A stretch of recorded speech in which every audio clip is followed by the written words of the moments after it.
Greetings, people of Earth. Welcome back. My name is Jax. You're getting the handheld treatment today.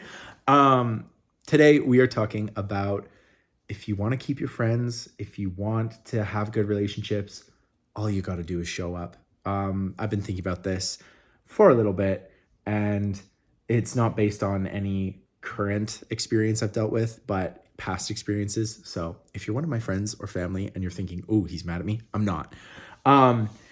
Basically, I've been thinking about like love languages and how we show affection, and I think for the vast majority of people, they say physical touch is their big one. For me, not so much. I'm not a big physical touch guy. Sure, it's nice, but I'm good. I'm okay.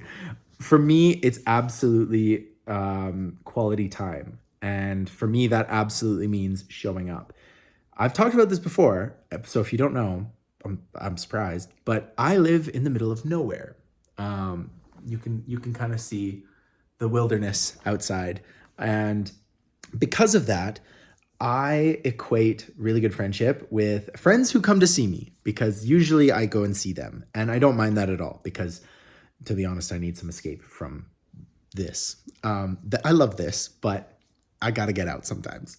And for me, one of the biggest indicators that someone is serious about friendship is they come and visit me. They say, hey, I'd love to come and stay. Or, I'm always inviting people. Like, love to have you guys for the weekend.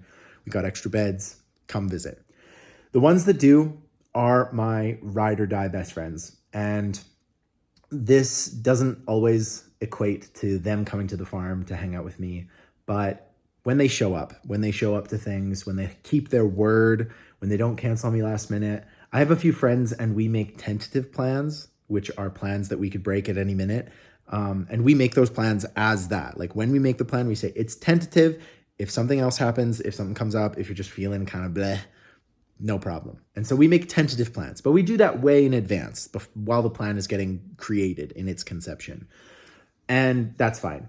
But when someone cancels on me last minute, when somebody, sends me a text, I'm expecting them to walk through the door any minute and they say, hey, sorry, I got caught up and now it's dark and I don't want to drive and blah, blah, blah, blah.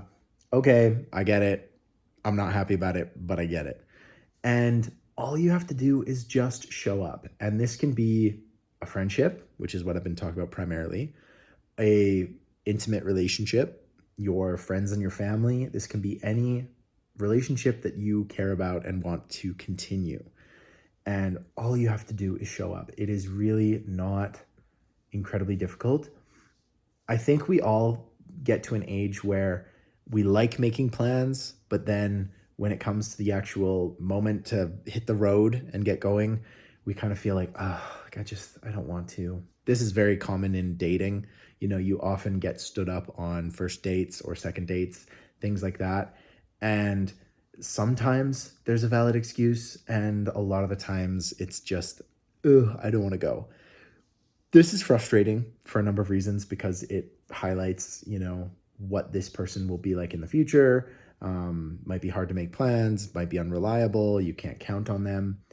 But just showing up for your friends and family, like when you say that you'll go to something, you go to it. And it speaks to your character and how you value your word. There's a lot of talk, and some of it is quite negative, in the idea of, keeping your word or being an upstanding man. This is what it's usually paced as in the Andrew Tate sense, where it's like, be a man, keep your word, be respectful and honorable. And I really don't disagree with anything in that vein. I have other disagreements in other areas, but when it comes to keeping your word, I really do think it's not only important, but essential. I have this idea, and maybe it's an old-fashioned traditional one, but when you say that you're going to do something, actually following through with it is so crucial.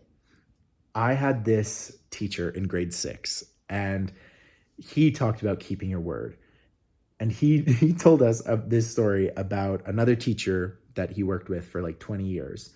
And this teacher was constantly saying like, oh my gosh, and this is the voice he did. So apologies if I'm offending anyone.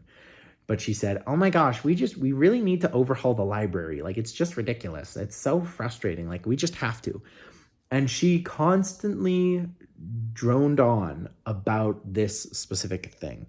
And my sixth grade teacher at one point just told her, like, if you're not going to actually do something, you should really just stop talking about it. If you're just going to complain and you're just going to talk about how you really need to do this thing, and you're just one of these people that constantly goes over the same thing, like, oh, we need to do this, or I need to do this, do it.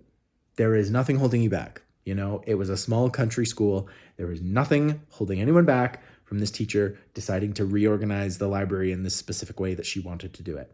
And for whatever reason, it was like 15 years ago that I was told this story, but it just really stuck with me. This idea of, no, you keep your word, no matter what you're trying to do, to enact, to change, make a positive change in your life, whatever it might be, you keep your word and you do it. And I have very little time, especially as I'm getting older.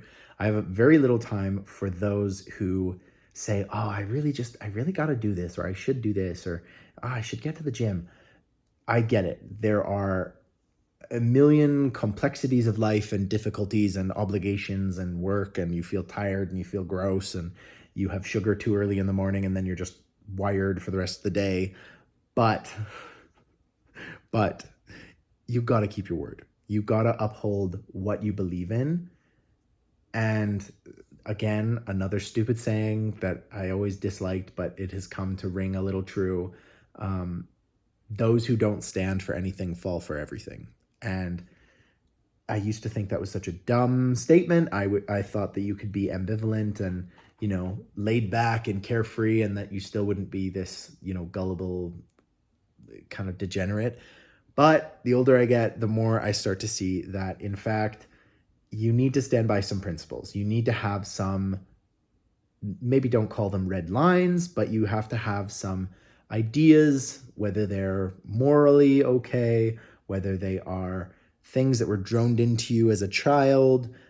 You have to have some values and some appreciation for other people's time, for your own time, for your own well-being, and for consideration for other people. And you can have a different level of consideration based on how well you know them. So you can be polite in public with strangers. You don't have to be a jerk to your cashier or your waiter, but you don't have to tell them your life story and get all ooey gooey with them either. And then, with some classmates and professors and teachers and employers and coworkers, you can be a little more civil, a little more open, a little more jokey around and, polite, that sort of thing. And as you get closer into the personal relationships, that's really when I think you should have some upstanding about, yep, I'll be there at 5. And if you're there at 5:05, 5:10, big deal. You're 10 minutes late. It's okay. But if you stand people up and if you leave them waiting for 45 minutes or an hour, that's becoming the moment where you're not respecting other people's time and you're not respecting those things. And you're also not respecting your own word and what you've told people. And that slowly creates this image for everybody else that you are unreliable or toxic or difficult to get along with or whatever. And those images do reflect on you. And I believe in whatever energy, universe, kumbaya thing you want to think of. I believe that energy affects you and it turns you into that even more. So if you're an unreliable person and everyone knows it, I think that just makes you more unreliable. It doesn't help you. It actually creates this like downward spiral where suddenly you are regarded by everyone in your life as untrustworthy and you become more untrustworthy. So stand by your word, make the plan and go for it. My dad has this saying from scuba diving, and it is plan your dive, dive your plan. And it is a huge family motto. It's a saying that we always say, plan your dive, dive your plan. And it is so important because it speaks to integrity and honesty and commitment and consideration for other people's time and honesty and integrity. So that's what I'll leave you with because it's super good. It's obviously not mine because it's so good and like my dad's a genius. But anyway, dive your plan, plan your dive. reverse those. Talk to you guys tomorrow.